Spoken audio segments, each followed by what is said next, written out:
Awami times में आपका खैर मकदम है। हम आपको बता दें कि हज़रत सैयद मोइन मियाँ साहब की सरपरस्ती में चल रहे ड्रग्स फ्री भारत अभियान को लेकर ऑल इंडिया सुन्नी जमीयत उलमा और anti drugs movement of India Raza academy के इश्तराक से प्रोग्राम मुनक़िद किया गया। ड्रग्स फ्री भारत अभियान को देश से आए उलमा इकराम ने ड्रग्स की बढ़ती हुई लानत को निंदा करते हुए अपने मुतालबात और एहतजाज को बुलंद किए। इस मौके पर हज़रत मोइनुल मशाइख हज़रत मोइन मियाँ साहब ने अपनी दुआओं के साथ देश में अमन भाईचारगी और खुशहाली के लिए दुआएं की। सारे उलमा इकराम ने देश में बढ़ती नशे की तबाहकारी के खात्मे के लिए दुआएं की। अवामी टाइम्स से आज सुन्नी मस्जिद बिलाल में उलमा इकराम, अइम्मा मसाजिद और समाज के दानिश्वरों ने बड़ी तादाद में शिरकत की ड्रग्स फ्री भारत मुहिम में। ये मुहिम चलाने का मकसद ये है कि हमारी गलियां, हमारे इलाके, हमारे मोहल्ले जो है वो ड्रग डीलरों का अड्डा बन गए हैं। खुलेआम हमारे इलाकों में ड्रग्स बिक रही है, हमारा नौजवान तबाह हो रहा है, बर्बाद हो रहा है। ड्रग ले लेकर चने और कुरमुरे से आसान ड्रग्स मिल रही है हमारे मोहल्लों में। इसीलिए आज अइम्मा और उलमा ने एक बड़ी मीटिंग सुन्नी मस्जिद बिलाल में। मुखालिफ तहरीक सिर्फ उलमा की ज़िम्मेदारी नहीं है चलाना, ये हमारी आपकी सबकी मुश्तरका ज़िम्मेदारी है।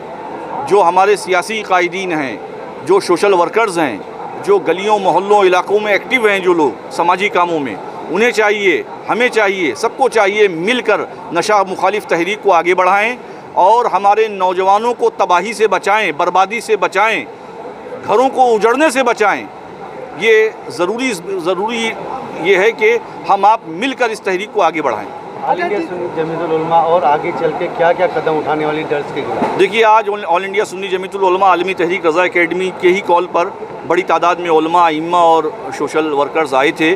आगे हम हमारे प्रदेश के मुख्यमंत्री जनाब देवेंद्र फडणवीस साहब से मुलाकात करेंगे और उनसे महाराष्ट्र में जिस तरीके से अलल ऐलान ड्रग माफिया अपना कारोबार चला रहे हैं उस पर कदगन लगाने के लिए हम उनसे बात करेंगे। जिस ड्रग्स के वो आदी हैं वो ड्रग्स की लानत और आफत उनसे छूट जाएगी।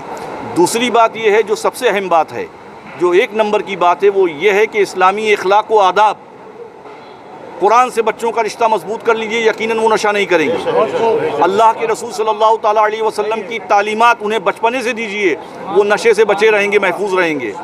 इस्लामी अखलाक व आदाब एक वाहिद ज़रिया है जो बच्चों को हर तरह की खुराफात और गंदगी से महफूज रख सकता है। हज़रत, जिस तरीके से नशे को लेकर के तमाम लोग, पॉलिटिशियन हो, नॉन पॉलिटिशियन हो, बातें तो करते हैं, लेकिन कहीं ना कहीं बैकग्राउंड से उसको बढ़ावा भी देने का काम जो है वो लोग करते हैं। ऐसे लोगों के लिए आप क्या कहोगे? ऐसे लोगों को चाहिए कि वो ये देखें, जो बच्चे आज उस बच्चे की हालत है जो हमारी गली मोहल्ले इलाके का बच्चा है जो ड्रग्स लेके तबाह और बर्बाद हो रहा है, कल उन लोगों के भी बच्चों पर ये आफत और लानत आ सकती है। अल्लाह ना करे आए। आज वो दूसरे के बच्चों की बर्बादी का तमाशा देख रहे हैं, कल वो बर्बादी उनके भी दिनों से हम सोशल मीडिया पे देख रहे हैं कि आपके ऊपर बहुत सारे एलिगेशन भी लोग लगा रहे हैं। क्या लगता है ये जो एलिगेशन किए जा रहे हैं ये क्या इसी नशे के षड्यंत्र का भाग है क्या? जी, जल्दी ही थाना पुलिस कमिश्नर साहब को एक मेमोरेंडम दिया गया था। उसके बाद से ड्रग माफियाओं के ज़रिए जो है वो मुखालफत उलमाए कराम की तेज़ कर दी गई है। गलत तरीके के वीडियो डाले जा रहे हैं, लेकिन कौम बहुत समझदार है, समाज बहुत समझदार है, वो सारी बारीकियों को खूब समझता है।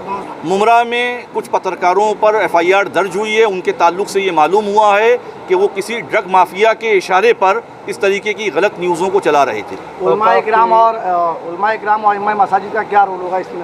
अइम्मा मसाजिद, उलमा इकराम हमेशा अपने मेंबरों से नशा मुखालिफ तहरीक चलाते थे, चलाते हैं और चलाते रहेंगे। हमें हर तरह की खुराफात और गंदगी से महफूज रहोगे। औकाफ के नाजायज़ कब्ज़े और मदारिस के जो मामला है उनके बारे में क्या कहेंगे? देखिए, औकाफ पर जिस तरीके से कब्ज़ा है उसका ज़िम्मेदार, सबसे बड़ी ज़िम्मेदारी जो है वो हमारी आपकी है। हम आप औकाफ का रोना रो रहे हैं, औकाफ के बिल की मुखालफत कर रहे हैं, लेकिन औकाफ की ज़मीनों पे जिस तरीके से नाजायज़ कब्ज़े हैं उस पर हम कोई बात नहीं करते। उन्हें खुद उस पर कब्ज़ा किया हुआ है तो हम दूसरे को क्या कहेंगे? आप जायज़ा लीजिए औकाफ की जायदादों का, आपको यकीनन मैं कहता हूँ कि 80% आपको मुसलमान उस पर काबिज़ मिलेंगे। ड्रग्स के लिए क्या कहेंगे? आज सुन्नी मस्जिद बिलाल में ड्रग्स के ख़िलाफ़ हज़रत मोइनुल मशाइख ने उलमाए कराम और दानिशवरों की एक मीटिंग तलब की। उसमें जिस बात को कहा गया कि उलमाए कराम जुमा के बयानात में ख़ास तौर से ड्रग्स के ख़िलाफ़, मंशियात के ख़िलाफ़, नशे की चीज़ों के ख़िलाफ़ बयानात दें, और साथ ही साथ हज़रत ने ये भी फरमाया कि ये सिर्फ़ उलमा की ज़िम्मेदारी नहीं है, बल्कि सियासी, समाजी, मजहबी हर किस्म के लोग इसके अंदर जब तक शामिल नहीं होंगे उस वक्त तक इस पर काबू पाना मुश्किल है। लिहाजा तमाम शोबे के लोग जो हैं वो इसके अंदर अपना ताउन पेश करें और ड्रग्स के खात्मे के लिए अपने अपने तौर पर कोशिश